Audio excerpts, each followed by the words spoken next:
Sorry about that interruption, guys. So rhabdohomolysis, we'll talk about that shortly in another slide, because everybody's out there going, what's that?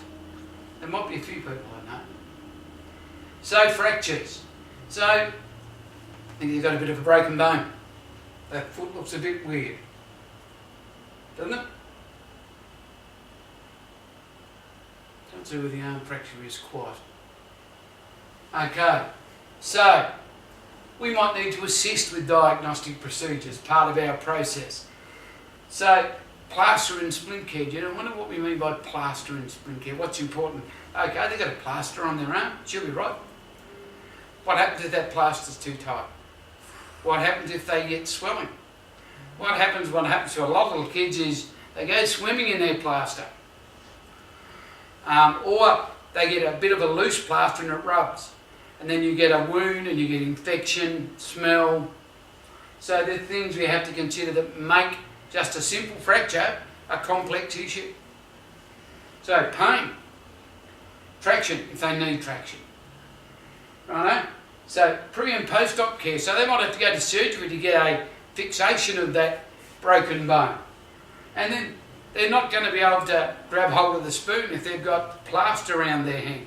How do we help them do that? How do we support them in that process? It makes it more complex. Arthritis, remember the differing etiologies. So we talked about osteo, septic, rheumatoid. So we might need to assist them or refer them to someone to get something that can help them assist them. Rest with caution. What does rest with caution means? Probably not to stay in bed too Not long. To stay in bed too long. They might lay there and then they'll start developing pressure ulcers or that'll seize up if they don't use it. And we still want them to use it. Anti-inflammatory analgesia. Pretty straightforward. Antibiotics if it's septic arthritis. So gout. So it's a build-up of the uric acid crystals in the joints. Commonly affects the big toe. You can get gout in your hands, you can get it in other feet, other parts of your body as well. Used to be the disease of the rich from all the wine and fatty cheeses, fermented cheeses, fermented wine, red meat. So how do we talk about we have to encourage diet? So that might be a referral to a dietitian. Non-steroid anti-inflammatories. And allopuridol, which is the common drug that they give, often called cold gout. Yes. See if it works.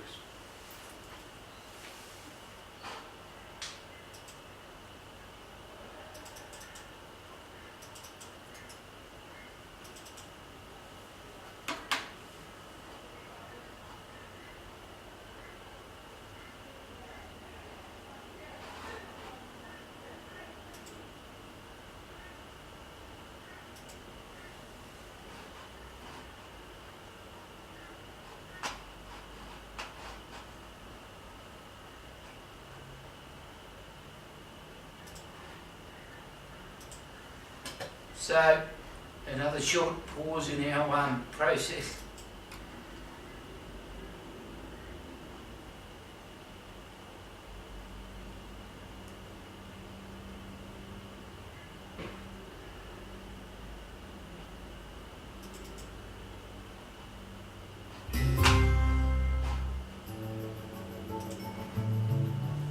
Gout is typically characterized by a sudden onset of acute pain, redness, and swelling. It typically occurs in the big toe joint. There usually is no history of an injury to the area. One goes to bed and the attack either occurs while you're sleeping or you first notice it when you get out of bed in the morning. Patients describe the pain as so intense that just sheets alone touching it can cause excruciating pain. So what is it? How does it occur? Our bodies normally make uric acid when we break down purines. It's normal. Sometimes, however, we make too much uric acid, either through overproduction or under excretion. Purines are normal in our body. Purines also can occur in some foods. If we get too much purines, our bodies can't handle the amount of uric acid it makes. The uric acid is then converted into urate crystals. Urate crystals are tiny needle-like crystals that get deposited in your joint. It typically occurs on your first attack in your big toe joint. On subsequent attacks, it can occur in any joint. Gout is a serious condition, but the good news is, through diet modification and medications, it can be well controlled.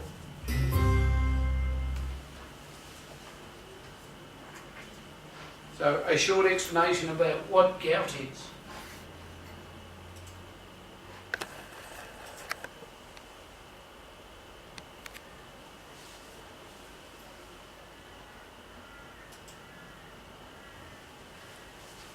So, osteomyelitis. Sadly, it's common, and as you can see by the foot up here,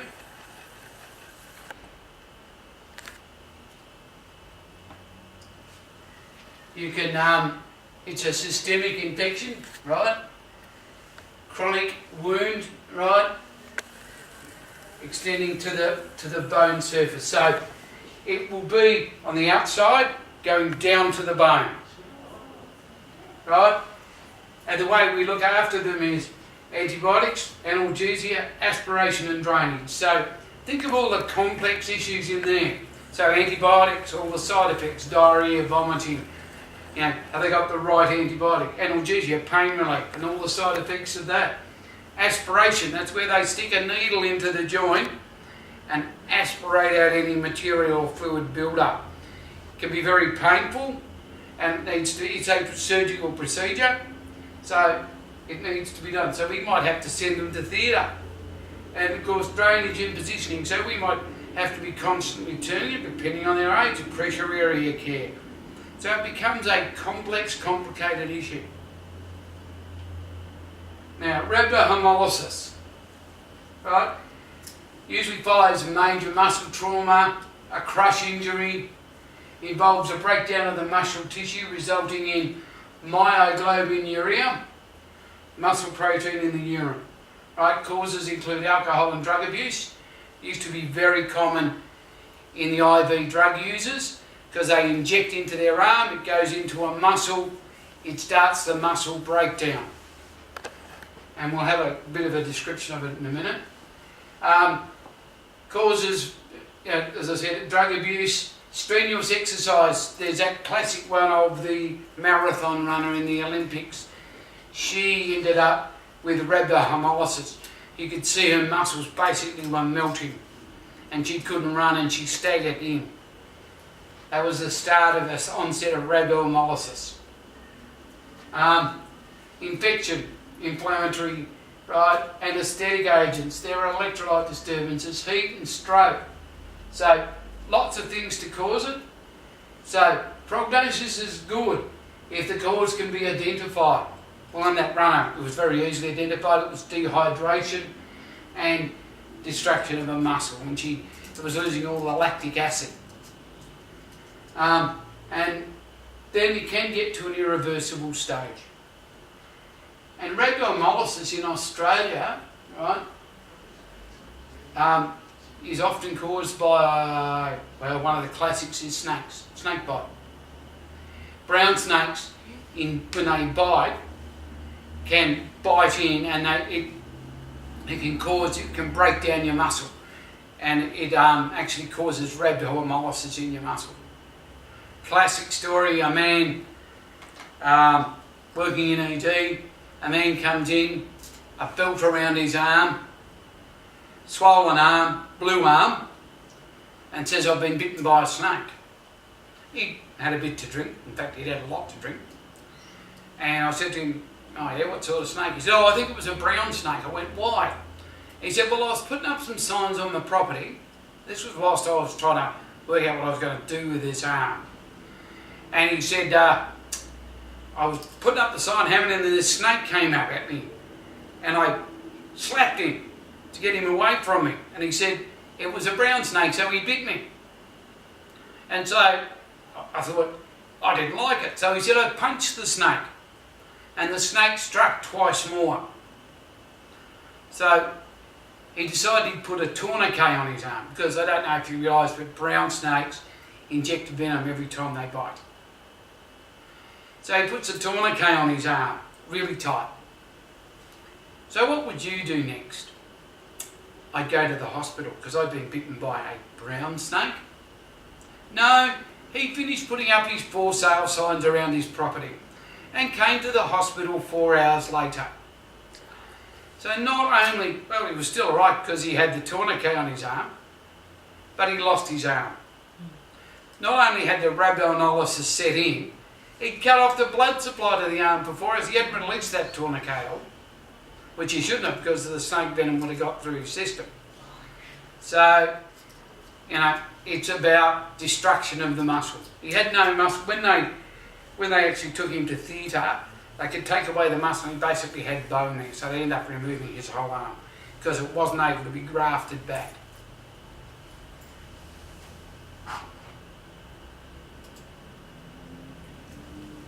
I've got a video. We'll try again. Just through the other way. Through the lack of a little bit of first aid knowledge, eh? Yep. Well, yeah, we don't use tourniquets anymore. We bandage, but that's what he had it there. It was just alcohol. He never really thought. Alcohol and snakes don't mix.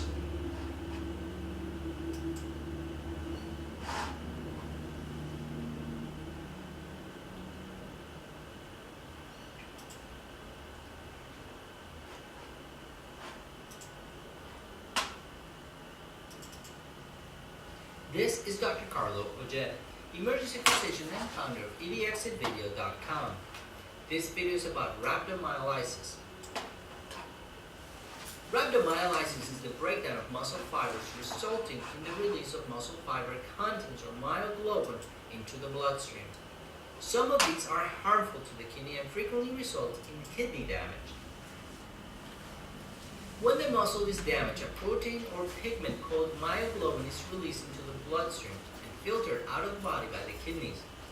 Myoglobin breaks down into potential harmful compounds. It may block the structures of the kidney and thus cause damage. Dead muscle tissue may cause a large amount of fluid to move from the blood into the muscle, reducing the fluid volume of the body and leading to shock and reduced blood flow to the kidneys. The disorder may be caused by any condition that results in damage to skeletal muscle, especially trauma.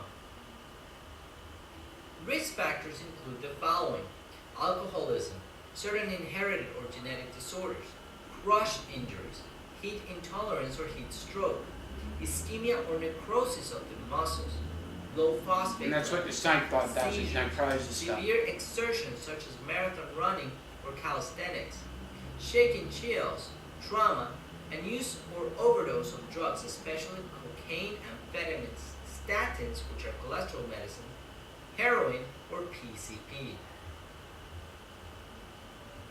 Symptoms of rhabdomyolysis include abnormal urine color, which is usually dark red or colored, general weakness, muscle stiffness or aching, which are termed myalgias, muscle tenderness, weakness of the affected muscles.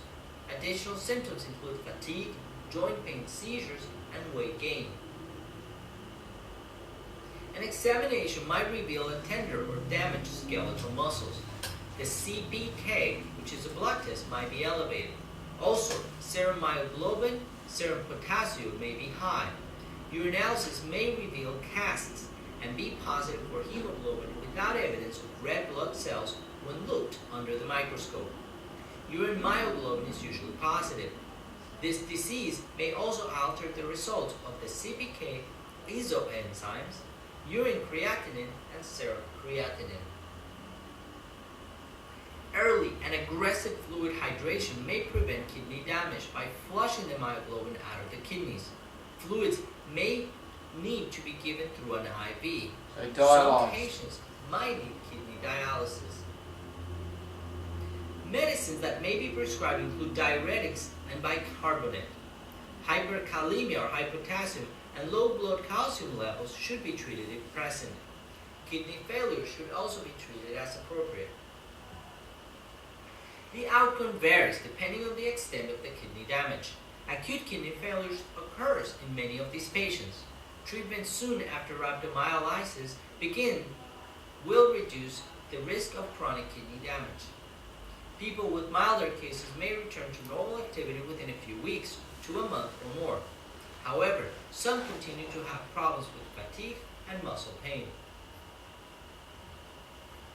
If you had a mild form of rhabdomyolysis, you were probably discharged after a short course of IV hydration. You must continue to hydrate yourself aggressively. You must follow up to make sure that your kidney function remains normal and the CPK levels in your blood have normalized. If you have any new symptoms or any worsening symptoms, you must return for reevaluation. Also, new discolored urine, fatigue, passing out spells, palpitations, or any other significant symptoms. For more videos like this video, please go to edxvideo.com. But remember, these are educational videos and should never replace the attention or care from a medical provider. Please take a minute to like my video and to subscribe to my channel.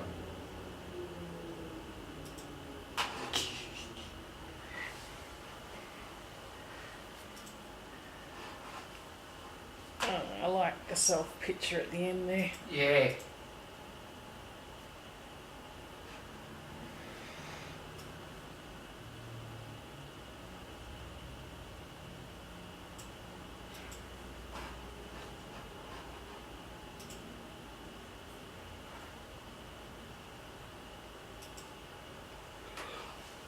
So on we go. Oh, jeez. So, along with all our complicated care, we include things like skin disorders, so dermatitis, eczema, urticaria, parasites such as ringworms, ulcers. Up the top there is a great case of eczema. Down there, that's a case of dermatitis. So, you can imagine the complications that could come along with a child with dermatitis like that. Infection. So we might have to put them on antibiotics. Constant itching, so you'll get skin breakdown. You'll have to do wound care. So antifungals, antibiotics, antivirals, corticosteroids to help break down the itch.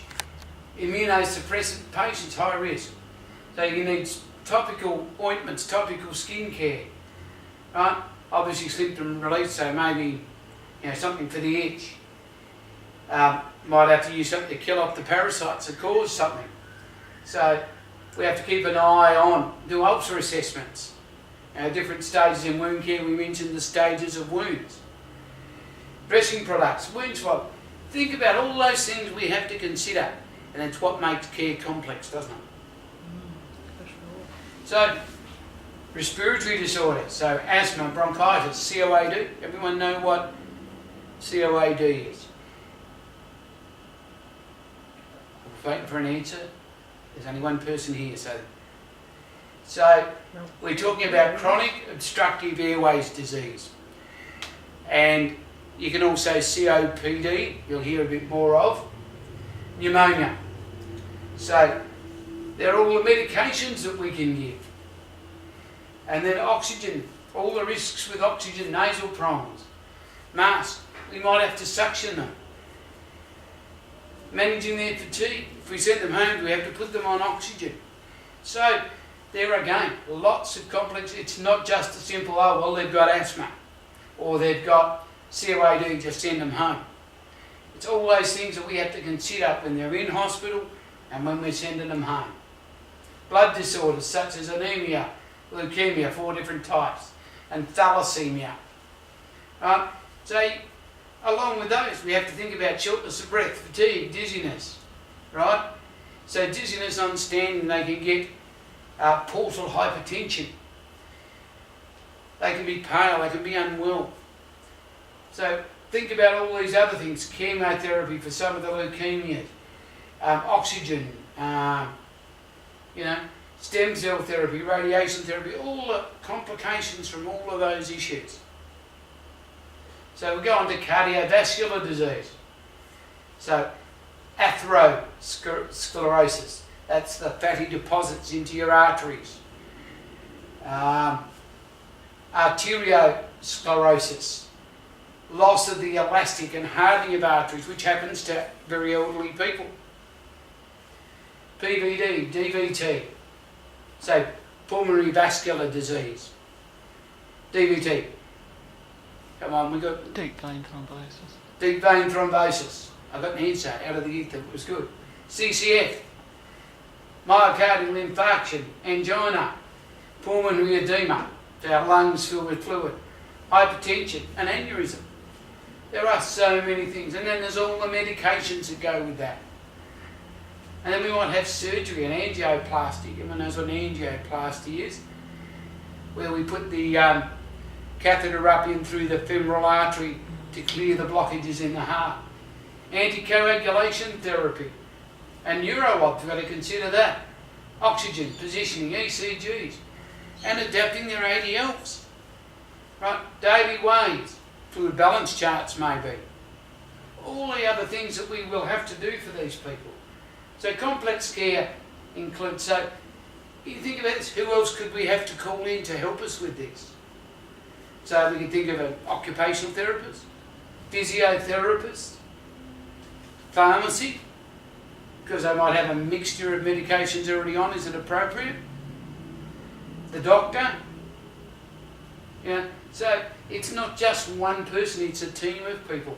Then when they go home, we have to refer them off to what they call the CHIP nurse, which is the Community Hospital Interface Program Nurse. She organises the care for them when they get home. So from different programs to meet their specific needs when they're at home. So it might be wound care for the from the angio, where they've got the wound down here and it's really hard because it bleeds a lot. It's a deep wound because it's there for a while. So we have to think about all those things in our complex care. Nervous system disorders. So think about all the things that can be wrong with your nervous system that we might have to look after. So meningitis, epilepsy, Alzheimer's, Parkinson's, dementia. So again, different types of therapies, and their safety is a huge issue, isn't it? Parkinson's, they might be unsteady on their feet, they get weaker and weaker. Alzheimer's, confusion, loss, security, we need to think about that. And ADLs, can they go in and turn on a stove and forget they're turning on and cause a fire? Do we need physiotherapy, diversional therapy, occupational therapy, all different areas that we can bring in to help us? Dietitians.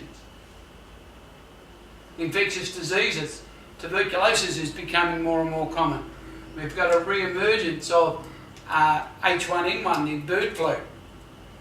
And MRSA, it's hugely common these days, multiple resistant Staph aureus. So we need, different types of ways that the transmission can spread, so we might have to do barrier nursing or reverse barrier nursing, which is not as common. PPE, gloves, gowns, goggles, you don't want to catch these bugs. Antibiotics, antivirals if it's needed. And a big thing we always need to do as nurses, reassure our patients. Explain to them, look, I'm sorry we have to isolate you into this room, but, explain why there's a risk of spreading, because if we don't tell them, they'll walk out the door, and they'll spread it to other people. Norovirus is a huge one these days. That's one of the gastroenteritis bugs. It kills people. So we have to be aware how we can manage that in our care, in our daily care. Vascular disorders, so CVAs, the old stroke. Hemorrhage or a clot. So, they might be temporary things if they've had a TIA, trans-ischemic attack, where they've suddenly get a weakness and it comes back. It could be a precursor to a cardiovascular accident, or cerebrovascular accident, a clot in the brain, bleed in the brain. So we have to think about how we're going to look after these people and include all those complex issues in there. Now, what are the causes? What are the symptoms? How can we treat those symptoms? Again, notice we've got a multidisciplinary physiotherapy, speech therapy, occupational therapy, neurological, vital signs, assisting with ADLs, reassurance, gastrointestinal disorders. So, along with noro that I mentioned as an infectious gastrointestinal, Crohn's disease, diverticulitis, bowel obstruction, stomas, bowel perforations. So, if someone comes in and they might have a bowel obstruction. So it's not just a matter of they can't go to the toilet and we need to get them to go. They might have to have surgery. So then we've got a wound and we've got to teach them, educate them how to look after their stoma, temporary or permanent. Reassure them, get them help, let them understand. Have pain relief, dietary support, nasogastric tubes down. Surgery, appliances, right? Changes. So we're changing that stoma bag. And maintain a fluid balance because there's a high risk if they're vomiting, diarrhea. What are we going to do? Endocrine disorders. So things like diabetes and thyroid issues, hypothyroidism, hypothyroidism, thyroid storms. Insipidus is the old type, there used to be diabetes insipidus, is diabetes type 2. It's the old name for it. You'll hear, they still talk about it as diabetes insipidus. It's a slow onset, insipid. And then you have acute diabetes. So diabetes type 1, type 2. So all the other issues that come in with that, so fatigue, weight loss, constipation, you get diarrhea, they treat it with different types of drugs. And you can end up with dehydration. So we've got to try and think about how we can prevent that.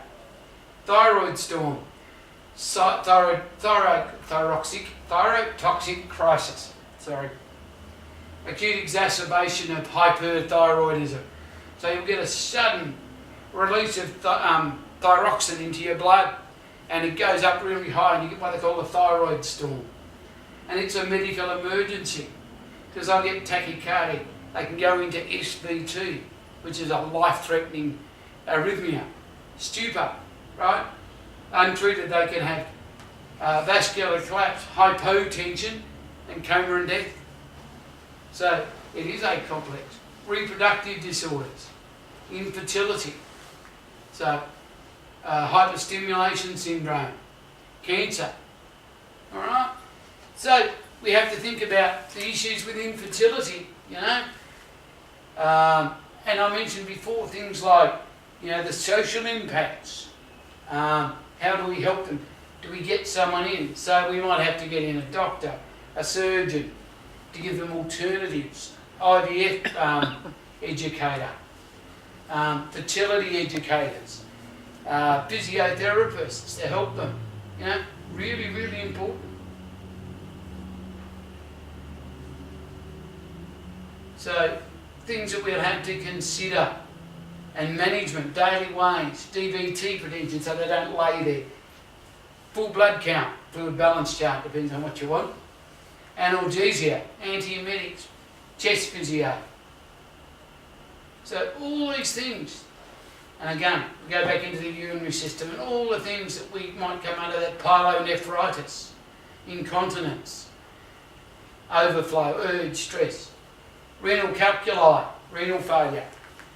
So all the things that go with that. So, burning, pain, smell. You don't want to go out because you've got a leg bag on. You're worried that you smell because of your UTI. Old people will isolate themselves because they don't want to be embarrassed by wearing a pad.